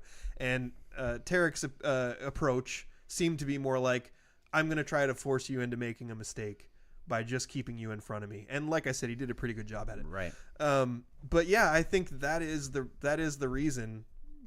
Everything he does is under a microscope because everybody who follows local sports knows who he is. Yep. They've known who he is for a while, and his dad is the coach. And also he's in a team situation where they don't have a lot of experience, and he doesn't really have like a Robin to his Batman consistently. It's different guys stepping up in different games. Right. And it forces him into situations where, yeah, he'll start the game like, and also I would say his defense is so much improved. Last season, his defense drove me nuts. Yeah. But this season, His dad even mentioned that. yeah, too. this season his defense is significantly improved. Yeah. He's really skilled. He has great hands. He has a great knack for the ball, which when you see, like, it's especially with people who have played a lot of basketball their whole lives, but some people just have a general feel for where the ball is going to go. Mm-hmm. Whether like you can see ahead, like this guy's going to go here and that's going to go there, or like a shot is up or a pass is up and you're like, that guy's not going to get that. That's going to be deflected and I'm going to put myself in a position to receive it. He has a great ability for those things. So he is a really good player who sometimes pushes too hard, sometimes by necessity, sometimes makes big mistakes that look kind of silly, but makes also incredible plays on a regular basis that many other players are not capable of. So there's definitely a reason why he is covered the way that he is. Yep. And yeah, I totally understand the frustration of watching, you know, whether it's your son or your team that you're coaching or just a team that you're rooting for, when you see somebody getting slapped around when they're just trying to bring the ball up the floor. That's frustrating. Yep. So to get into that, did you have something you want to add to that? I was just going to say, so yeah, you watch a game and then magnify it by 10 because I'm a Hoquiam homer. You know, and I'm a fan of Jeff in the first place because he was somebody who I looked up to as a freshman when he was a senior, and you know, he's someone who I've rooted for even when he was coaching for Elma or Aberdeen or whatever. He's somebody I've rooted for. So now seeing him and his son go through this, I'm rooting for them and for Hoquiam, and it's like I want this to work out for them so much that I find myself in these situations where I think I'm getting more emotionally invested into an Aberdeen Hoquiam game than I have in a long time, because it's a different dynamic watching a dad coach his son. Yeah. And I can't even imagine what that's like at this level. Right. And it blows me away that, what was it? Was it McDermott in college playing for his dad?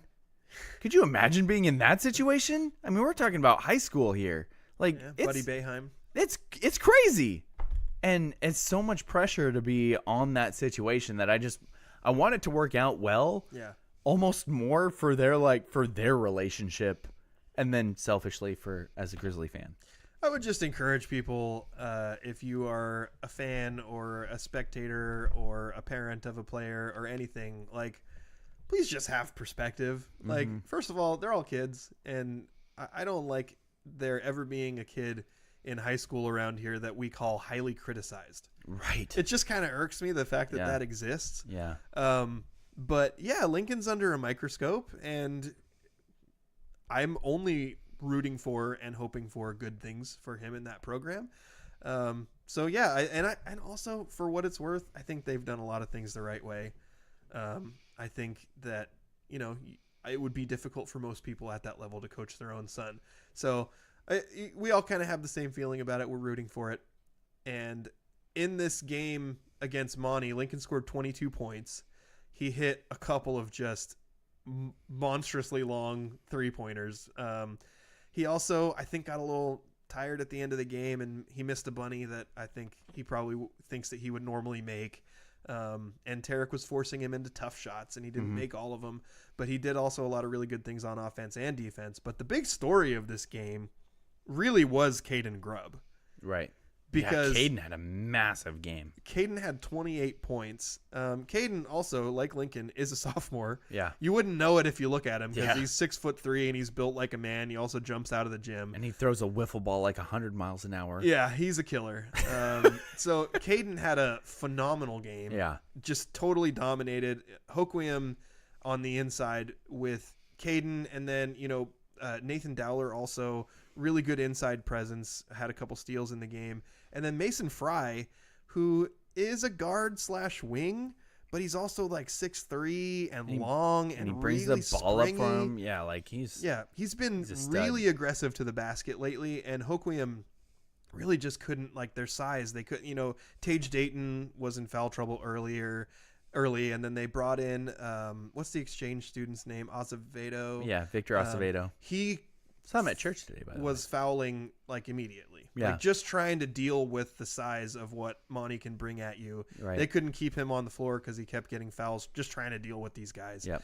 And Caden was just absolutely dominant inside. 13 rebounds to go along with his 28 points. Shot really efficiently from the free throw line. I want to say it was like 10 for 13 Nice. or something on free throws. Kid can shoot threes. I don't know if you've seen it. I didn't know that. He actually has a pretty nice jumper, and he can hit like elbow shots and step out and knock down 3-pointers occasionally. He doesn't do a lot of it because he plays so much in the paint and in the post. But every once in a while, if somebody leaves him open, he'll pop one. So Caden Grubb, absolutely the story of that game. Which, you said, not sure if you've seen that. I haven't seen him play yet. So I'm super excited because guess what my next game is? Montesano at Aberdeen Boys. Oh, is that Friday? That is Friday. Okay. It's going to be a fun one. Yeah. You want to come? The first game. Hey, if you're off work, you want to come? Yeah. Hey, my guy. Yeah. You want to broadcast that game with me? I do. I have to see if I can make that happen. Let's do it at Aberdeen. Maybe I'll bring. Maybe we should just bring the whole family. Maybe Anchor can watch his first varsity basketball game. I might have that day off. Dude, I'm gonna find out. my guy. If I do, That'll be a fun I'm one. there. The first Monte Aberdeen game was crazy and hectic and chaotic and so fun. Do you remember who won? Monte won, Yeah. Well, but it this was is, close in the end. and should be another close one. And that was also, like, we talked about this at the time. That was Aberdeen hadn't played in like 3 weeks, Right. And Yes, Monte I had remember been that. rolling, Yep. and they had played a bunch of games, and so Aberdeen started really slow, super rusty, and then made it close by the end. So, bro, my last 2 regular season games, Yeah. I just went bro on you. Bro. Well, like early 2000s. Bro. So my last 2 scheduled broadcast games, January 31st, Montesano at Aberdeen Boys. Mm-hmm. My last one, February 4th, Montesano at Elma Boys. That has playoff implications. At Elma. At Elma. I'm not sure if I'm allowed in there. Well, it's close to your work. Like, even if you have a late work day, just come over true. in your uniform and we'll do it. I could do that. Yeah. My guy. I don't know, because I don't know if my ban extends from football season. We'd have Elma to ask Chase. said I wasn't allowed. I'll have to ask Chase. Do we have anybody watching the show right now? Like, Nick went quiet. Everybody's quiet. Andrew, is anybody actually watching our show right now? We don't have numbers in our Google box. says 9 people. Oh, are watching. 9 people, you say. 9 people. Well, let's give them what they want. The Spivey Athlete of the Week, Justin. Who are our nominees? I was trying to find a way to mispronounce that, and it's actually kind of hard. Nominees? Nominees? Nominees. The nominees. Yes. That's what I say every morning when I wake up and try to get No, out of my bed. knees! No, my knees. We are really funny. Starting from the top of the list. That's what I say when I'm running up and down the floor in my rec basketball games. No, my knees! Oh, that's a good one. The recently aforementioned Caden Grubb. Yes. For his performance, mostly in the Hoquiam game. But also, he's a stud. Also just... But also, no grubs allowed. Yeah. So what are we doing here, we do have a Justin? no grubs rule. Yeah. That we instituted after the last wiffle ball tournament. Seriously. Sorry, Caden, you're out of the running. Probably Blame your dad, by the way. I don't know why. Yeah. Actually, so 2 funny things happened recently. One is I saw Chris Grubb. Were you with me? Did we see Chris Grubb together? Colton and Caden's dad.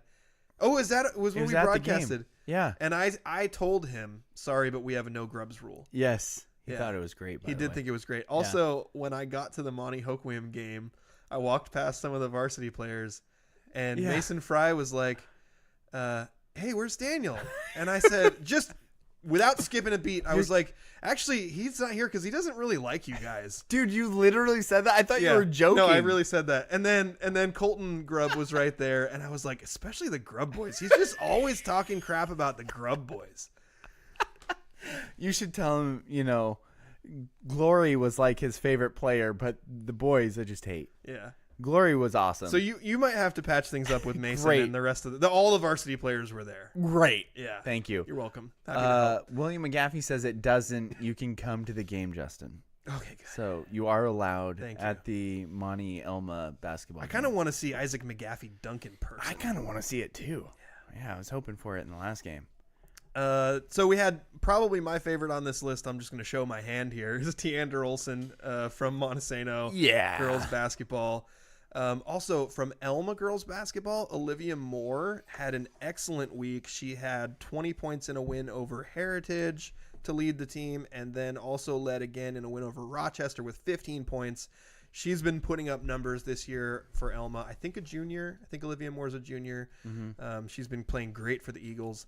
Then we had 3 from the Grays Harbor Gulls. Dang it. I was looking up the definition for heritage so I could make a joke about how, their property wasn't that good or, their inheritance wasn't actually that good or something like that. You want to pause the show for a minute? I missed it. My bad. Okay. Anyway, No, sorry. So Jazir, you pronounce that last name. Jazir Arenal. Okay. From the Grays Harbor Gulls, he was great in goal. Had 15 plus saves across each of 3 matches.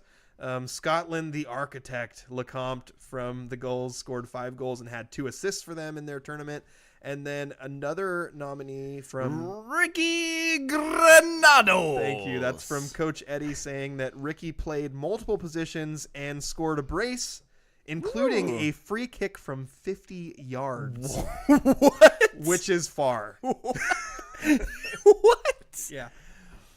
My guy. Dude, that is bonkers. Yeah. A free kick from 50? Yeah, really far. Because you got to remember, it's not That's like 150 feet. You don't just kick it over the uprights. There's a guy trying to stop you.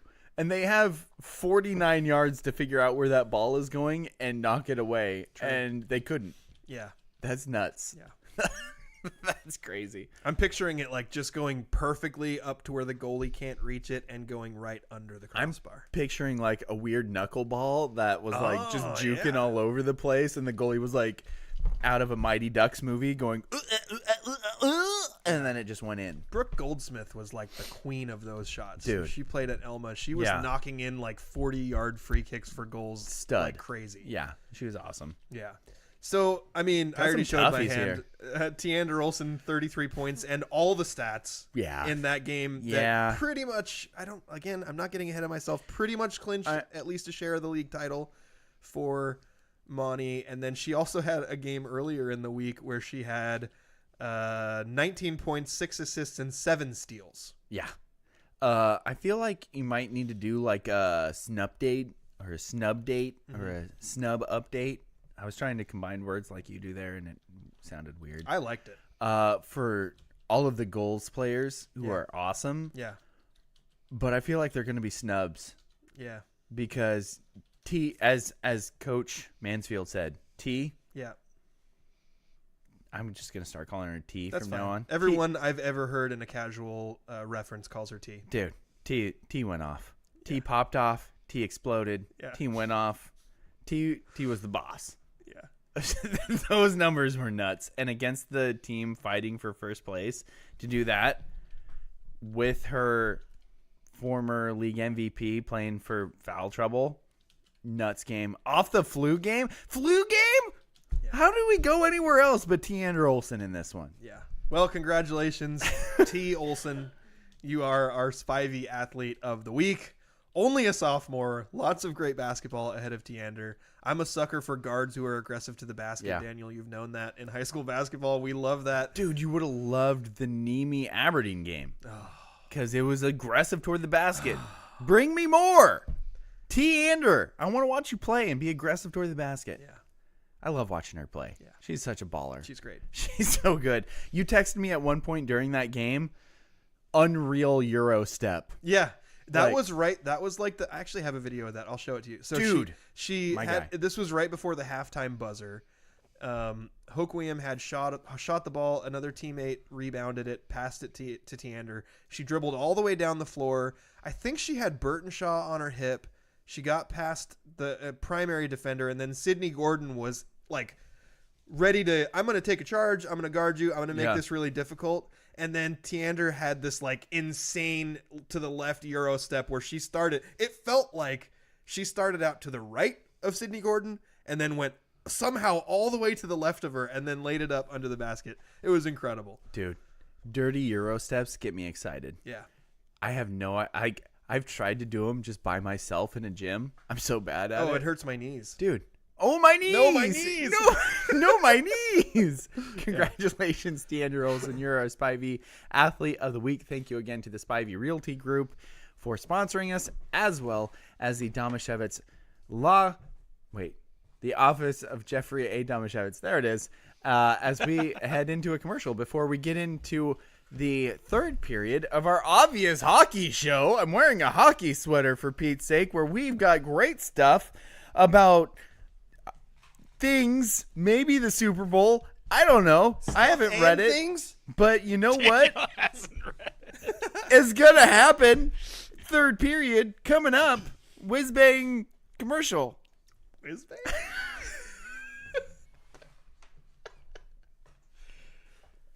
Click the button. Spivey Realty Group's goal is to make buying, selling, investing, and renting real estate in Grace Harbor simple. They believe in 100% transparency and unparalleled communication with local expertise, tech-enhanced, and top-notch service for their friends, neighbors, and community. Their goal is simple: get a group of strong-willed, hard-working people together who want to make a difference in Grace Harbor and to use real estate as the means of achieving that. Voted Grace Harbor's best real estate company. Find them on Facebook or visit graceharborrealestate.com. Spivey Realty Group, elevating small town real estate. Welcome back to the Scrimmage. I'm Justin Damashevitz. And I'm Daniel Hargrove, and we're in the hockey portion of our show, where we still don't talk about hockey. No, I think the Kraken lost the other day. But I am wearing a Tanev sweater. Yeah. Thank you, Andrew, for A getting little bit it of for me. hamburger, It's sweet. It's sticking number out there. 13, too, so it's like just Yeah. a bunch Does of he things I still love. play for the Kraken? Don't know. Yeah, me either.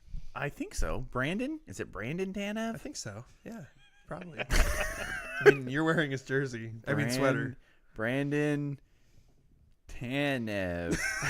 I like how a part of today's show has just been Daniel Googling things and saying them out loud as he Narrating Googles his them. typing. He still plays. He still plays for the Kraken. All right. Oh man, can the Kraken be good to give us something else to talk about during this like horrible period where the Seahawks don't make the playoffs and the Mariners like don't do anything in the offseason? That would be nice. But first, let's get it going with the 2-minute drill. Let's go, hurry up! Gotta hurry. Hey, 2-minute situation, 44 seconds, hand the ball to the ref. Gonna do it right. 3 Jet Buckeye, don't worry. The 2-minute drill starts now. Mariners legend Ichiro Suzuki was voted into the Baseball Hall of Fame last week. Yes! 1 vote shy of being a unanimous selection. Who's that guy? When asked about the one voter who did not vote for him, Ichiro said, through his interpreter, that he would like to, quote, invite him over to his house, have a drink together, and have a good chat. Samurai swords. Daniel, what would you like to say to that voter? Get out. Get out, leave your vote at the door. You are no longer allowed because obviously you are doing this for some other reason that you think you have to be a gatekeeper and you forgot to do your job when Mariano Rivera was voted in. Yeah. So go away, never come back again. You cretin. You absolute cretin. It's got to be a New York guy, right? 100%. Oh, that's a great point. Has to be. Yeah. To preserve Mariano's legacy. My guy.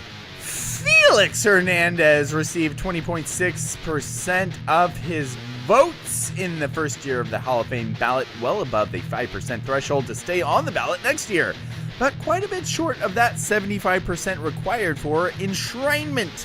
Justin, what are the chances that he will get into the Hall of Fame eventually? I think his chances are probably pretty good. Like 20.6% is not a great first ballot number, but there are lots of examples of guys it's Billy Wagner got in this year. He started with like 15% of the vote. So there are plenty of guys who have been able to get there. And if Felix doesn't make it, it's because people weren't paying attention to baseball. Yep. He had a 10-year stretch where he was phenomenal. He won the Cy Young. He pitched a perfect game. He was second in Cy Young twice, and he was top 10 in Cy Young, I think, 6 times. My guy. The guy was one of the best players of his generation. Let's go. And if he doesn't make the Hall of Fame, it's a shemockery. Travis Shemockery? The Las Vegas Raiders have signed former Seahawks head coach Pete Carroll to a 3-year deal with a 4th-year team option. Daniel, are you surprised to see Carroll back in coaching at age 75, and how do you think it'll go? Dude, bonkers. The only thing more bonkers about this is somebody online literally going, the Raiders need a quarterback. How could you not see Russell Wilson and Pete Carroll getting back together? And I'm like, you haven't paid attention to anything? That's how? Like, what are you talking about? Pete Carroll, I'm rooting for him. Vegas, let's go. This might be the only thing that I could see fitting and kind of working. I hope it does because I kind of like the guy now. But also, if it crashes and burns, I'll be like, it was fun while it lasted. It's going to be weird, and yet I'm here for it. The Dallas Cowboys announced on Friday that they have chosen former Seahawks offensive coordinator Brian Schottenheimer to be their next head coach. Andrew, I did just learn about that just now. Wait, what? What? Justin, what are the chances Shotty can turn things around in Dallas? What? Slim. Partly because what is Jerry Jones thinking? Partly because I think it's weird that after like interviewing a bunch of outside candidates, he was like, yeah, let's have a guy who was already on staff on this terrible team. The one thing is like Dak Prescott's really comfortable with him, and Dak had a really good year last year with him as the OC. But I'm just very convinced more and more as years pass that this team's just never going to get over the hump with Jerry Jones running things. I didn't used to subscribe to that, but the more we get it, the more time passes, the more I'm believing that. What is going on? Shoddy? Daniel, do you also know that the Seahawks have hired an offensive coordinator? Okay. Andrew Clint Kubiak as the offensive coordinator. They did go with Kubiak. Yeah. Okay, he was kind of the odds-on favorite. The Schottenheimer hire made me think you probably didn't know that one. I appreciate that. I looked up Mariners news before today, but I did not look up Seahawks news.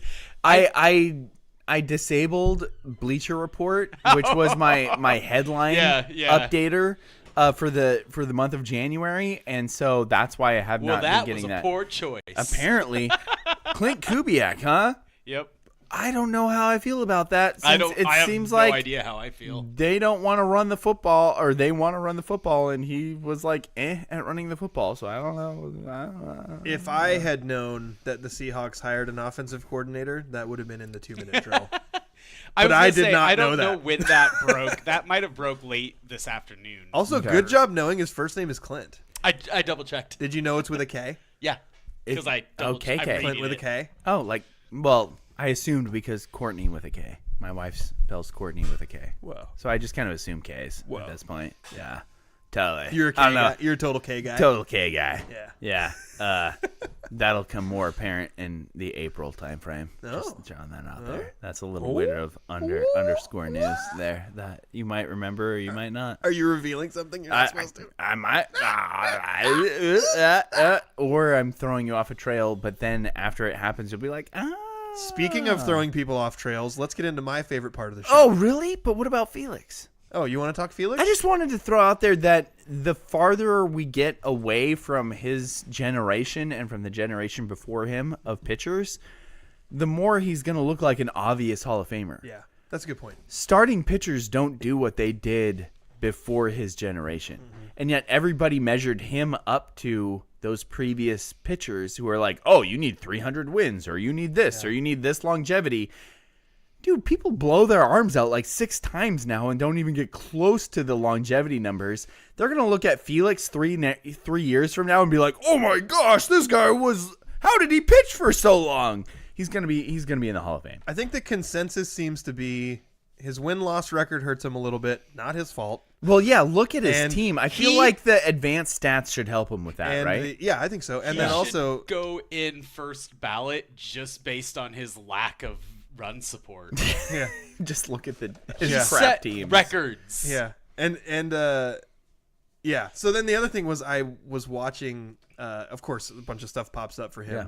Like replays of the perfect game and how it ended, and I was like, of course that was a 1-0 game. Right. Of course it was a 1-0 game. Yes. But the fact that his win-loss record, and then the fact that he never appeared in the playoffs.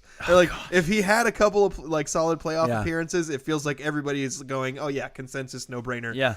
To me, it's insane that he would not. You know. I don't agree with Mike Salk very often, but he was like, yeah, him and Cole Hamels had like the exact same resume. Except for you look at it and you're like, oh, Cole Hamels World Series. Here's what he did in the playoffs. And you're like, yeah, Felix never got that chance. Yeah. Could you imagine Felix in the playoffs?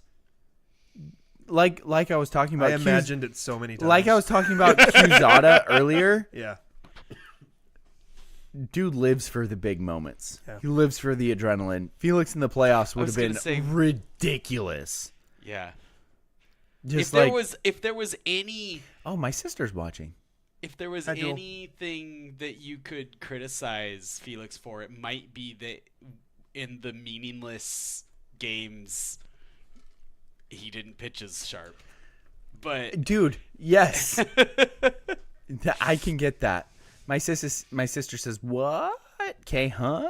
I'm sure she's talking about that name that I'm talking about. But again, it feels like I'm giving a hint, and I'm not. I'm throwing you off the trace until you think about it later, and you're like, yeah. I can't wait now. What? Unless God's like, yeah, never mind, name him this, which could happen, because that's what I'm talking about, baby names. And now it's time for your favorite part of the show. I'm bursting right now. Serving questions up on a silver platter where the points are made up and the rules don't matter. Time for Stump Daniel. Stump Daniel's brought to you by the law office of Jeffrey A. Damashevitz. Daniel, name the 3 Mariners players who are in the Baseball Hall of Fame. Bro, you just went into that super hard and fast.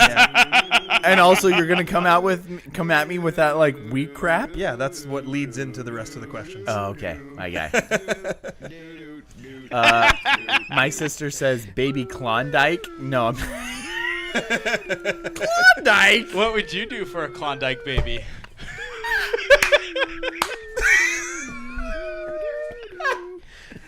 Ken Griffey Jr., Ichiro, and I'm assuming Edgar Martinez. You got it. Because I said assuming because I was about to say Randy Johnson, and then I remembered, whoop, Edgar Martinez is in there. And then I remembered that didn't Randy go in as like a Diamondback or something like that? Yeah. Stupid. Isn't it weird that you get to pick what team you go into? I mean, go win a couple of World Series with a team. Is it actually just a one choice, like the player's choice? I think so. Oh, okay. Yeah. It doesn't have to do with like number of games or anything? I think it's player's choice. Daniel. You should Google that. Daniel. Justin. Between Klondike. Daniel. Justin. Between the year 2000. Demons. Probably. Between the year 2000 and 2011. Okay. There were 5 Mariners position players who recorded at least 1,500 plate appearances as a Mariner. Okay. Who received at least 1 Hall of Fame vote, but got bumped off the ballot for being under 5%. So I'm going to give you 5. There are 5 Mariners players. You're going to know all the names. There's no surprises on this list. Okay. I mean, there's no guys whose names you won't know. You said plate appearances, right? Yeah. They're all offensive guys? They're all offensive guys. They have to qualify for this list, they had to have had at least 1,500 plate appearances as a Mariner. Okay. and they received at least one Hall of Fame vote, but were under 5%, so they were only on the ballot once and then got taken off. I'm going to give you the year, the amount of votes they had, and their position. Oh. And you're gonna name the player. Oh, my guy. Let's do it. In the year, and remembering that you have to be at least 5 years retired. At least 5 years retired to be eligible. Got so it. this player, in the year 2000, got 2 votes. He was an outfielder. You just said 2001 to 2011. 2000 to 2011. Okay. Did I say 2001? I meant 2000 to 2011. I might have said the wrong thing. Okay, so in the year 2000, yes, he got on the ballot. Okay. Got 2 votes. Never made it to the ballot again. He's an outfielder. Generalization of outfielder. But I could have been in more that specific. in that time frame, there was only one center fielder. So I'm gonna say Jay Buhner. No, 2000. You have to be retired for 5 years? But it doesn't mean you don't automatically get it at 5 years. Like, he could have been retired longer than that. Like, some players go on the ballot right away. Some players don't go on the ballot right away. What the heck?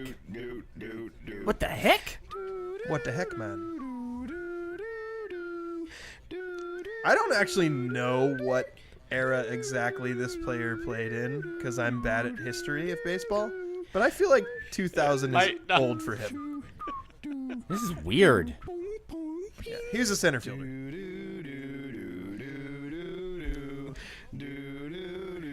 This is really weird. Is it?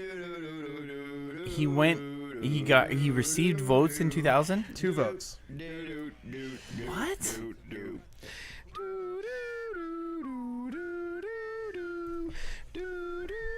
An outfielder? Outfielder.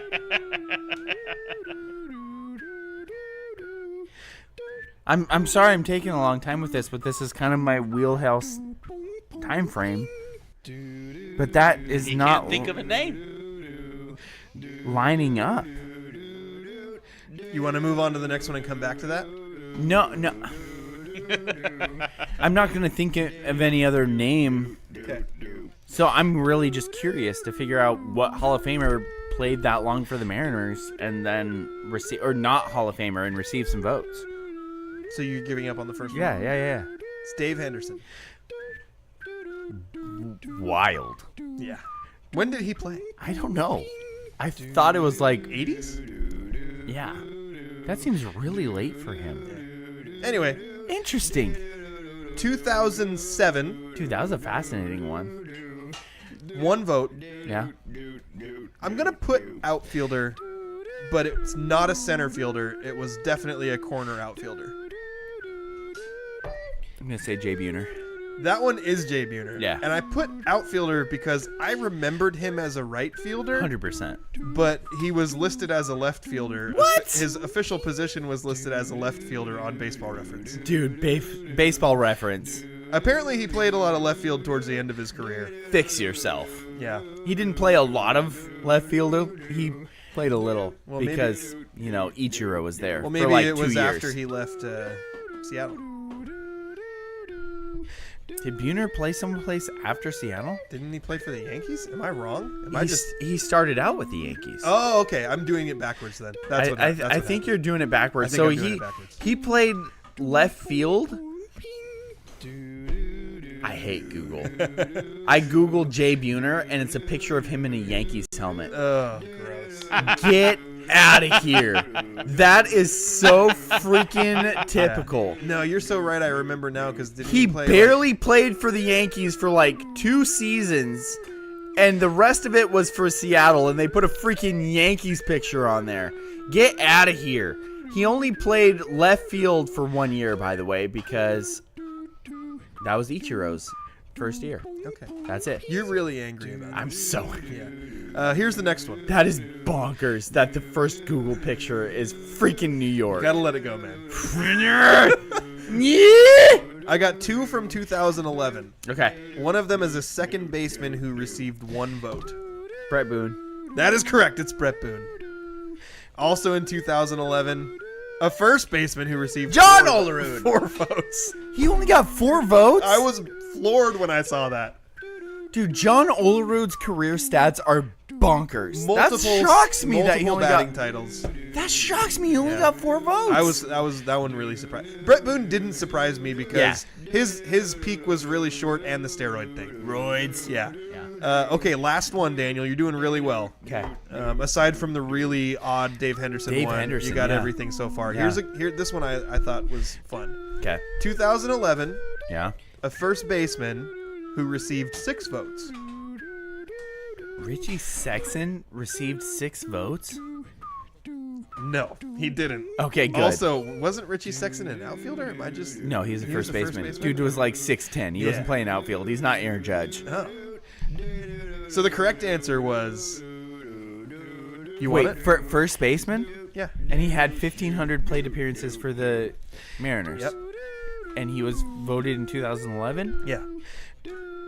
I liked this one. I think you're going to like it too when you realize what it was. This is Paul Bunyan, not named Paul Bunyan? What was his name? Crap, what was his name? Came from the Indians? Runyon?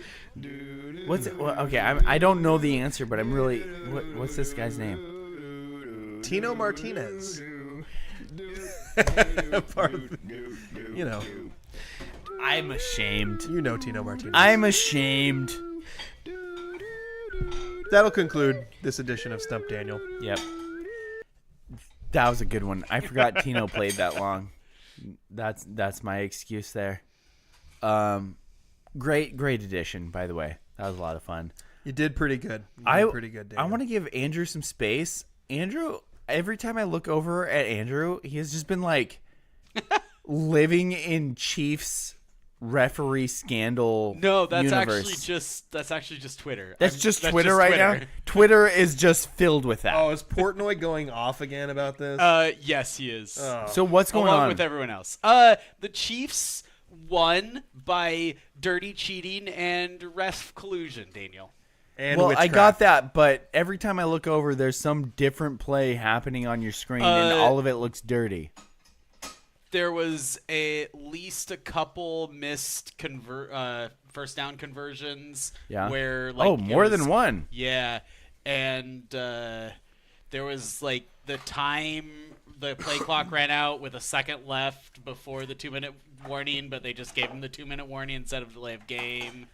That's interesting.